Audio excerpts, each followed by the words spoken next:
Honourable Junior Minister. David. Madame la Présidente, c'est la 7e année consécutive que j'interviens sur le budget de l'État dans cette Assemblée nationale. Et j'y vois une différence fondamentale entre une absence de développement économique du passé et une vision stratégique du présent tournée vers l'avenir. Il y a 4 ans,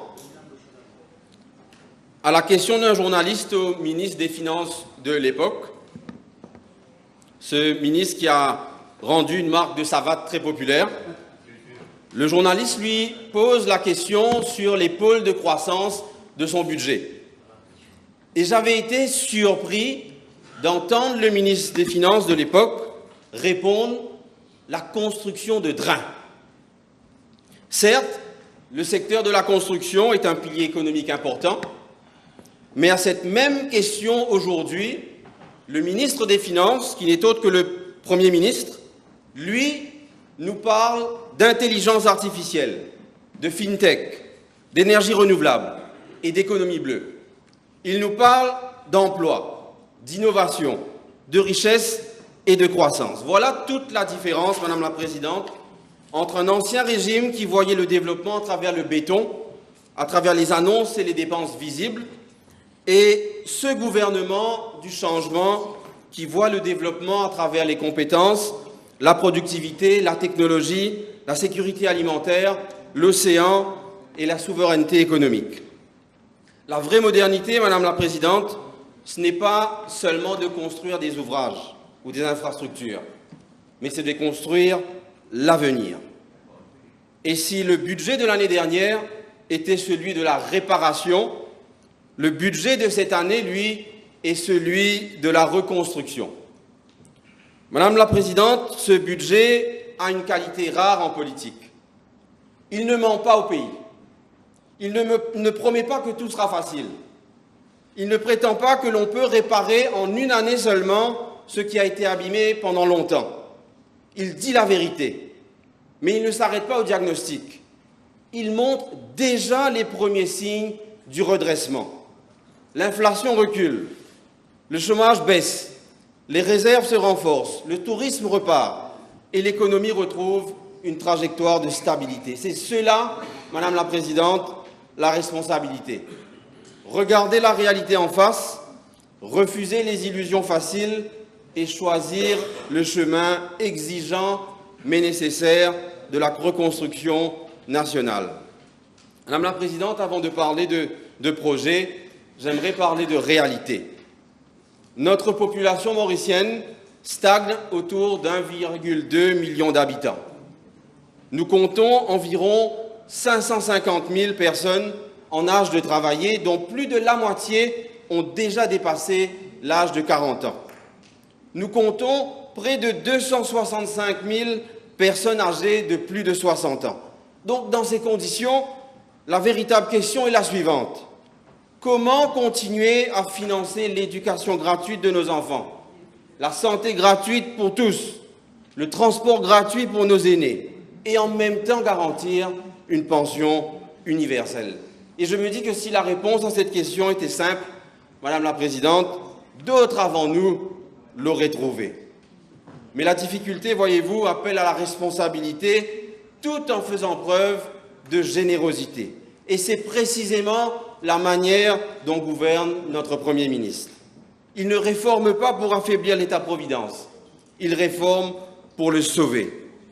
Madame la Présidente, certains voudraient aujourd'hui réduire le mandat du changement à une simple addition de promesses financières.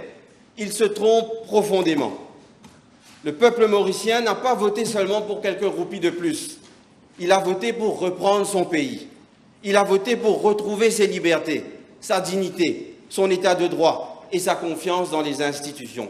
Et le changement n'a pas été seulement un vote économique. Il a été un vote moral, démocratique et national. Madame la Présidente, un véritable enjeu de ce budget est la jeunesse. Parce que les retraites de demain seront financées par les travailleurs d'aujourd'hui. Parce que la prospérité future dépendra des compétences que nous développons maintenant. Parce qu'un pays qui n'investit pas dans sa jeunesse aujourd'hui investit dans ses problèmes demain. Et c'est pourquoi ce budget prépare l'île Maurice au monde qui vient. Un monde où l'intelligence artificielle ne sera pas une option, mais une réalité. Un monde où la compétitivité dépendra de la connaissance, de l'innovation et de la productivité.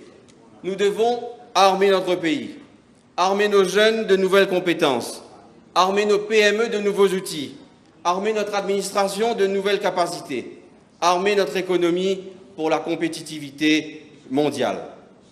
Madame la Présidente, permettez-moi d'aborder le ministère que j'ai l'honneur de servir aux côtés du ministre Boulel. Le ministère de l'agro-industrie, de la sécurité alimentaire, de l'économie bleue et de la pêche. Le ministère de la terre et de la mer. Le ministère de ce que nous mangeons, de ce que nous produisons, de ce que nous protégeons, de ce que nous transmettons. Oui, le ministère du fish and chips, mais surtout le ministère de la sécurité alimentaire, de l'économie bleue et de la souveraineté vivante de Maurice.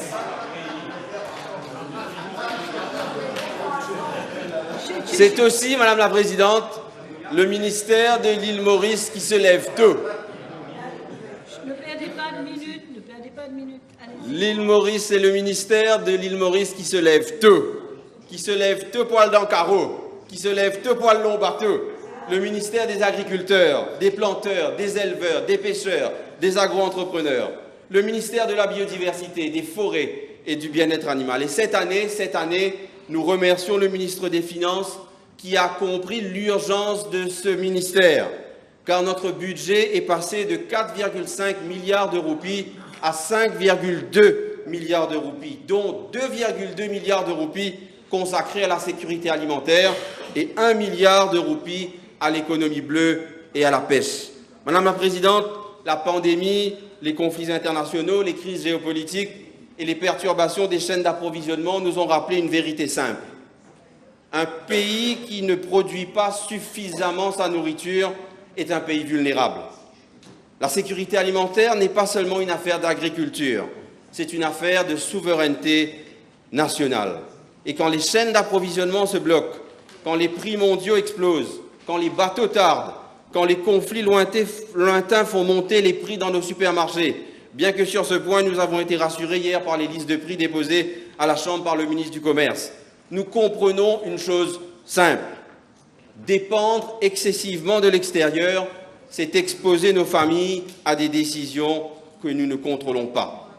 Produire davantage chez nous, ce n'est pas revenir en arrière, c'est reprendre le contrôle sur notre avenir. Et c'est pourquoi le Premier ministre et le ministre des Finances ont lancé avec détermination l'initiative 25 by 35. Son objectif est clair, produire au moins 25% de nos besoins alimentaires avec une dépendance minimale aux intrants importés d'ici 2035. Doubler les terres consacrées à la production alimentaire pour atteindre 25 000 arpents. Augmenter la production locale de poissons pour passer de 5 000 à 15 000 tonnes. Voilà notre vision de la sécurité alimentaire et le ministre Boulel, demain dans son intervention, donnera des détails sur les mesures prévues pour atteindre ces objectifs. Madame la Présidente, j'entends parfois certains détracteurs affirmer que l'économie bleue ne serait qu'un slogan creux ou une vue de l'esprit. J'aimerais leur répondre par quelques faits. D'ailleurs, j'aimerais commencer par dire que notre ministère, au-delà du ministère de la planification économique, est le seul ministère à porter le mot « économie » dans son intitulé. Maurice est petite par sa terre, mais elle est immense par son océan. Et pendant trop longtemps, nous avons regardé la mer comme un paysage, comme un décor touristique, comme une carte postale. Il est temps de la regarder comme une frontière de croissance, de recherche, de sécurité alimentaire, d'innovation et de souveraineté. Et contrairement à l'ancien régime, qui s'est contenté de répéter timidement l'intitulé pendant 10 ans, nous avons commencé à construire le contenu. Dès notre arrivée au ministère, avec le ministre Boulel, nous avons créé le Blue Economy Unit, avec une équipe, un mandat, une feuille de route. Nous avons organisé les Assises de l'océan en octobre dernier, qui ont réuni près de 500 acteurs du monde maritime, comprenant les institutions publiques, le secteur privé, la société civile, les professionnels de la mer et la communauté scientifique. Et tous ont contribué à la préparation de propositions et de solutions. Nous avons lancé le mois dernier la première édition du Mauritius Ocean Week pour reconnecter les Mauriciens avec leur océan. Le mois prochain, la première Blue Economy Strategy de Maurice sera finalisée par un consortium d'experts internationaux et locaux, avec un objectif ambitieux, Madame la Présidente, celui de passer la contribution de l'économie bleue de 10 à 20% du PIB d'ici 2035, avec des projets qualifiés, quantifiés, chiffrés et planifiés. Et avant la fin de l'année, le Blue Economy Bill sera présenté au Parlement par le ministre Boulel pour définir le cadre légal et l'écosystème autour de projets de conservation et de développement océanique. Madame la Présidente, parce que l'économie bleue est par sa nature transversale, nous travaillons de façon décloisonnée et concertée avec plusieurs ministères. Nous travaillons avec le département du plateau continental du bureau du Premier ministre sur le Marine Spatial Planning. Nous travaillons avec le ministère de l'Environnement, le ministre Bagwan, sur le National Carbon Market Framework, où le carbone bleu capturé par les écosystèmes marins peut être valorisé sur le marché du carbone sous forme de crédit carbone.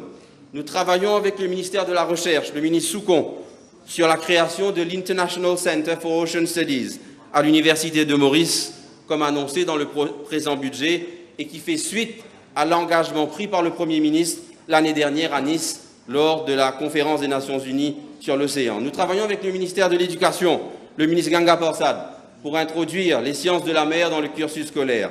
Nous travaillons avec le ministère de l'Énergie, le ministre Asservaden, pour lancer un premier projet pilote de production d'électricité à partir de l'énergie des vagues. Nous travaillons avec le ministère des Affaires étrangères, le ministre Ramphol, pour renforcer la diplomatie bleue de Maurice sur la scène régionale et internationale. Madame la Présidente, l'économie bleue n'est pas une théorie, mais elle crée des projets concrets. Et je citerai un exemple, parce que le temps est compté, un projet pilote mauricien d'algoculture. Algoculture, la culture d'algues, utilisant un système à terre de recirculation de l'eau de mer, développé avec un partenaire néerlandais et avec le soutien du Albion Fisheries Research Center de notre ministère. Après la phase pilote, l'objectif sera de produire 200 tonnes d'algues par an pour l'industrie alimentaire, car les algues sont devenues ce que l'on appelle des superfoods, très riches en vitamines, en minéraux et en protéines végétales. Et j'espère qu'on pourra vous en servir prochainement à la cantine du Parlement. Le but est de faire de Maurice un hub régional d'algoculture dans l'océan Indien. Et je profite de cette occasion pour rendre hommage, Madame la Présidente, au fondateur visionnaire de ce projet, M. Vincent Hatchuen, qui nous a quittés il y a exactement 2 semaines. Madame la Présidente, certes, l'avenir ne se résume pas à l'économie. Il repose aussi sur les valeurs. Et c'est pourquoi je me réjouis particulièrement du retour du programme NICE, National Initiative for Civic Education, un projet dont la presse n'a pas du tout parlé, alors qu'il s'agit d'un investissement marquant de ce budget. Et je félicite le Premier ministre qui, 14 ans de cela, avait déjà amorcé les premiers pas du projet NICE. Entre-temps, l'Ancien Régime a mis ce projet au placard. Et dès cette année, grâce au leadership du Premier ministre, le projet NICE, National Initiative for Civic Education, qui est un projet de formation calqué sur un modèle singapourien, en immersion totale sur 2 semaines pour des jeunes Mauriciens, réunira 200 jeunes, 100 garçons et 100 filles, qui se retrouveront dans un environnement encadré par des formateurs pour apprendre le civisme, le patriotisme, la discipline, le respect, le leadership, le service communautaire et le vivre en somme. Dans 20 ans, Madame la Présidente, et je termine bientôt, ces jeunes auront une trentaine d'années. Ils seront enseignants, infirmiers, entrepreneurs, ingénieurs, policiers, pêcheurs, agriculteurs et députés. Ce sont eux qui financeront nos retraites, Ce sont eux qui prendront les décisions politiques, sociales et économiques. Former un jeune, ce n'est pas seulement lui donner un métier, c'est aussi et surtout lui donner des valeurs, une ambition et une direction. Madame la Présidente, et je termine, dans 20 ans, j'aurai 65 ans. L'âge dont tout le monde parle aujourd'hui. Dans 20 ans, j'ose le dire, le Premier ministre sera à la veille de son centenaire. Et j'espère qu'il sera encore là pour voir le système de pension qu'il aura contribué à sauver, mais aussi pour voir la jeunesse qu'il aura contribué à former. Une jeunesse compétente, une jeunesse disciplinée, une jeunesse innovante, une jeunesse profondément attachée à son pays. Madame la Présidente, je termine avec une image.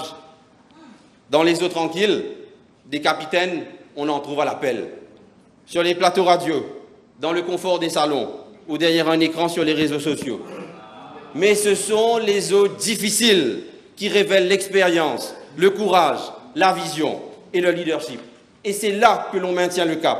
C'est là que l'on protège l'équipage. C'est là que l'on prépare l'arrivée à bon port. Et ce port, Madame la Présidente, nous le préparons. Ce port, nous le voyons.